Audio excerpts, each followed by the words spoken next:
Welcome back, race fans. It's a new season of Monster Trucks, and it's a new season of TMB TV. We're back for season 2, and here we're coming to you from the Checkered Flag Productions opening weekend in North Carolina.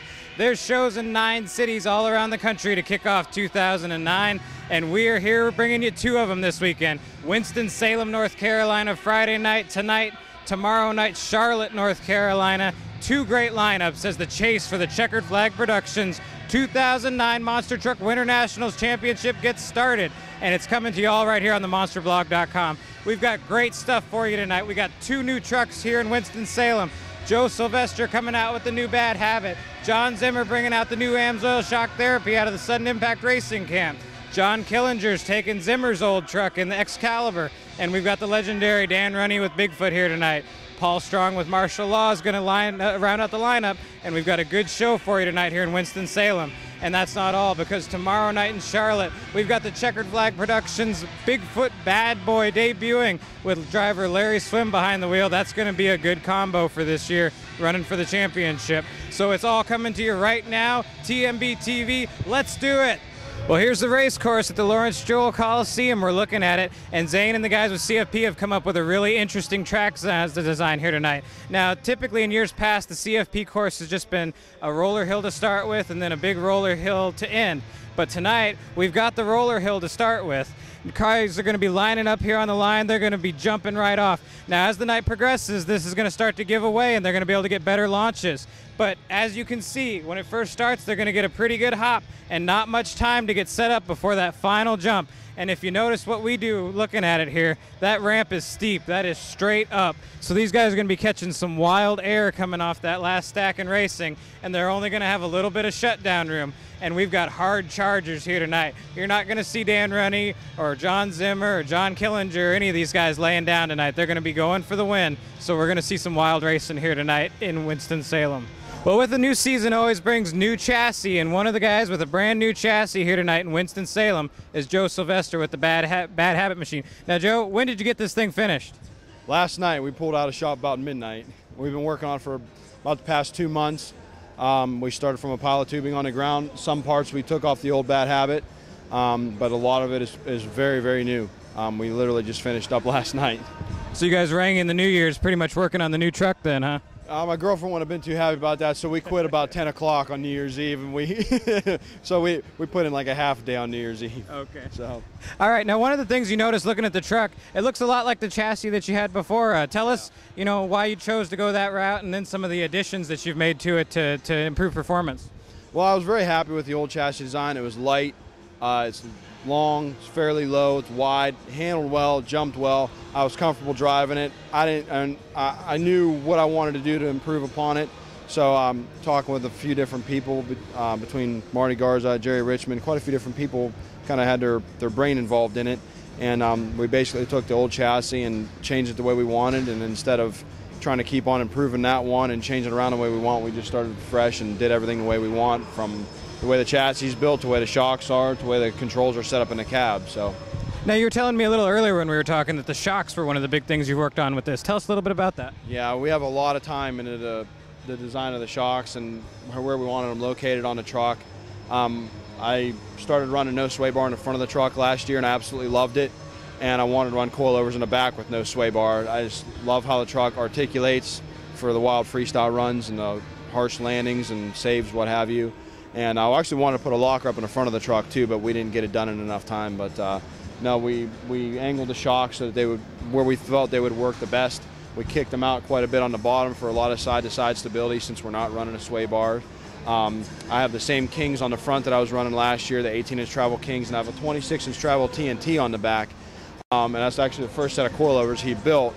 He built me the spring pads, and I, through talking to a lot of different people, came up with the spring rate that I wanted, and got Hyperco on board and got springs through them, and we got them on there, and just kind of ballpark figured how we wanted things on the valving and everything and the spring rate. So we'll see how it works out. Like I said, I haven't done anything but drive around the shop parking lot on transport, so we'll see how it does tonight.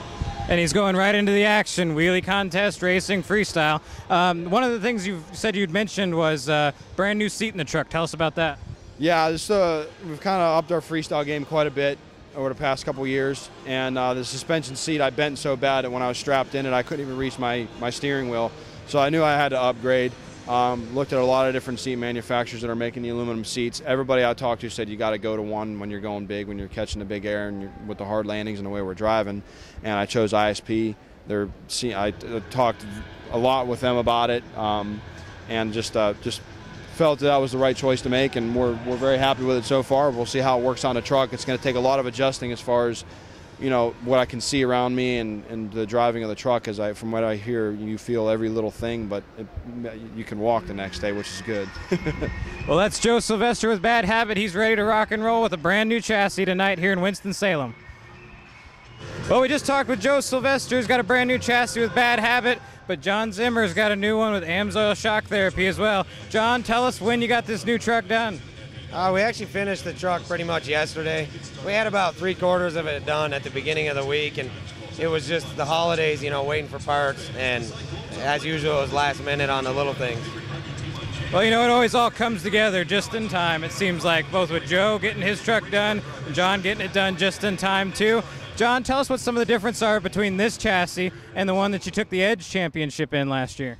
Well, it's the basic Patrick chassis. It's a lot stronger. Patrick has beefed him up a lot. Our other one, we went through a lot with Carl and I driving it through the years, and we learned a lot as far as what bent, what didn't bend. This one, I actually took my shocks right from my other truck because I loved them.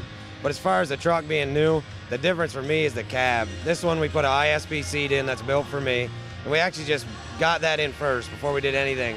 And I sat inside and actually, you know, mounted the radio, the shifter. So when I'm fully strapped in, ready to go racing, I can actually move my hand within 8 inches each way and touch everything that involves my truck.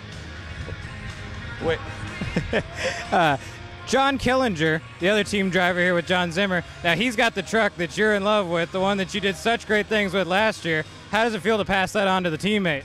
Actually, at first I was really excited, and then it kind of went the other way. As you're building the new one, you get thinking about just, you know, over the years I've driven quite a few different trucks, and that truck just, it was honestly one of the trucks where in your head you could be doing something freestyle-wise and say, I'm going to try this, and that truck did it for you.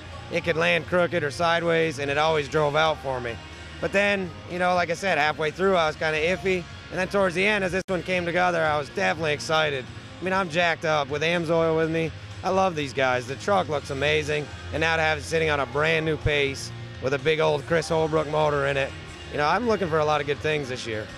Well, John's ready to go. He's got the big sponsor. He's coming off a championship season, and he's going to be going big here for CFP this year. John Zimmer, Amsoil Shock Therapy. Hey, they're calling you to the drivers' meeting, man.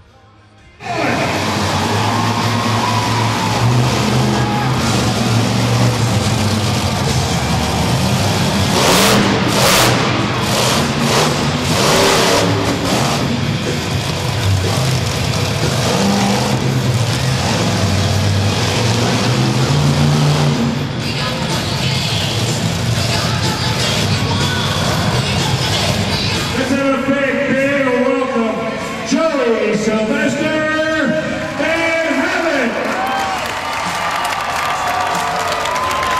Let's welcome John Killenger, Excaliber. Let's welcome Paul Strong, martial law. Let's welcome the law man John Zimmer, Amsoil Shock Therapy. Their premier driver, I'm serious now, the #1 Bigfoot driver and one of the monster truck drivers in the country. He's a 20-year Bigfoot veteran. Dan